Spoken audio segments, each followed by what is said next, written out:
Hi everyone, welcome to another House Rules Reviews. My name is Jonathan Dilfer. Today we're going to talk about Ticket to Ride New York. Ticket to Ride New York is a neat little game. It's put out by Days of Wonder, the same as the original Ticket to Ride. It's still made by Alan R. Moon, and it's very similar to the original. It's just a little bit smaller, a little bit faster of a play. It actually still seats 2 to 4 players. So let's take a look at what comes in the box. We'll talk about briefly how to play, and then our house rules as well. Okay, so with Ticket to Ride New York, actually a lot comes in this little box. First thing I want to point out is the insert. Days of Wonder did a great job with the production on this guy. It actually has a spot in this game. You have like a little pencil and a score pad, which I'll talk about how that functions at the end. But they fit in here. You got a slot for each of your piles of cars, which these are taxi cabs, because Ticket to Ride New York isn't about trains. It's basically about the fastest way to get across Manhattan Island, which I thought was a really cool idea and concept. I mean, it has a slot for your cards, and it comes with a few extra cars for each set, so that you're playing with, you know, the full count of cars. It comes with a few different colors. There's white, there's yellow, there's purple, and then my wife Emily's favorite, teal. And these actually look pretty good, really. I mean, they're as good quality production, I think, as the original trains were. I mean, they're great, solid little pieces. The way the game plays is just like regular Ticket to Ride. It's just a little bit smaller and a little bit faster. So at the start of the game, instead of grabbing 3 tickets, you grab 2, and you have to keep 1. You can keep both, but you have to keep at least 1, right? And it does the same. Go from A to B, go from Chinatown, which is here, to Gramercy Park, which is here, for example. You can see that doesn't take much. That's 1, 2, 3, 4 taxi cabs, and then you're there. And then same with East Village to Times Square. It's not that far. There are some tickets that are further, like this guy from Chinatown, all the way up to Central Park, and so that's kind of a ways, and so that's 8 points instead of 4.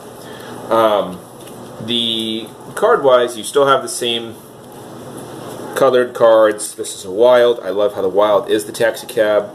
The others are different, like red's a trolley, green is looks like a Greyhound bus, blue's a subway car, black is a different kind of subway or railroad car, orange is a school bus, pink is like a sedan of some kind.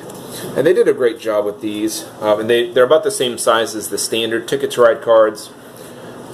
Play for that's the same. You put out the 5. You can grab, 2 from the row, or 1 if it's a wild, or you can grab from the deck or a combination thereof. That plays exactly the same. The gameplay itself is exactly the same as far as what actions you can do. You can grab cards, you can play down a route, or you can grab new tickets. When someone gets to 2 or less taxis, then everyone gets another turn. It's just like regular Ticket to Ride in that. So all of that is pretty much the same. I think the main thing is, definitely the board's a lot smaller. The largest route is a 4 route, which still scores the same 7 points. It's kind of hard to see here, but still scores the same 7 points for 4 trains. 4 points for 3 trains, 2 for 2, and 1 for 1. The other major difference in this one is there's no longest route, but they do have these, I forget what they're called, landmarks, basically, like tourist attractions. And whenever you have a route that gets to one of those, you get an extra point for each one. And it seemed like the way the rules were that you don't count it twice. So if I have 2 different routes going to Chelsea, I don't get 2 points extra. I get 1 point extra. I've made it to this landmark. I get an additional point. But that's kind of a nice, simple mechanic.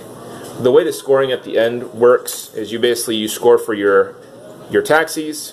You'll notice there's no score tracker along the top. You score for that at the end. There's so few that it's not that big of a deal. You score your routes, you score your tourist attractions, and then you have a total. And I love that they included a little score pad and pencil with this. It definitely makes the game a little more streamlined and quick to get done. I mean, I like the board. Everything production-wise is really good. I'm going to talk real quick about my final thoughts on the game, and then also the house rule that we do. Okay, so let's talk about final thoughts about Ticket to Ride New York. I mean, we've played it once already. We played it with my sister Katie. She came down for Thanksgiving. We all had a lot of fun. I mean, it definitely plays a lot faster than Ticket to Ride, which I really liked. I've always enjoyed playing Ticket to Ride. I have not always enjoyed how sometimes you can just get the wrong draws for cards, and the game can take forever.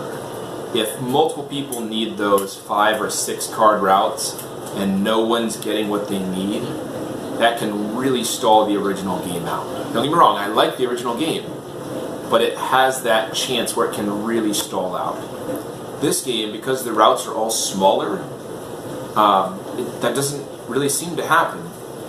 The game says that it plays in about 15 minutes. Even with somebody who hadn't played Ticket to Ride before, we played in about 20 minutes, and it felt quick. It felt fun. You almost wanted it to go more. It was kind of like that. You had an appetizer and it tasted amazing, and you almost wanted another, but you almost want to move on to something else. It was that good. Like I said, we really enjoyed it. I love the components. I feel like the taxi cabs did a great job with, and the insert is amazing. Everything fits in there perfectly.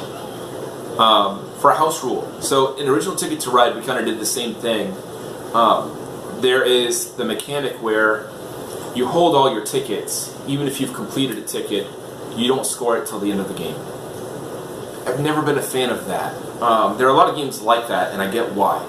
Lords of Waterdeep, big thing with end of game points that make a major swing. You don't know who's going to win until the end. There is the same kind of thing if you've ever played Agricola or any other heavy Euro game. They seem to have those end of game hidden points. Never been a fan of that. It makes it hard for someone to know if they're winning, losing, or catching up, or anything like that.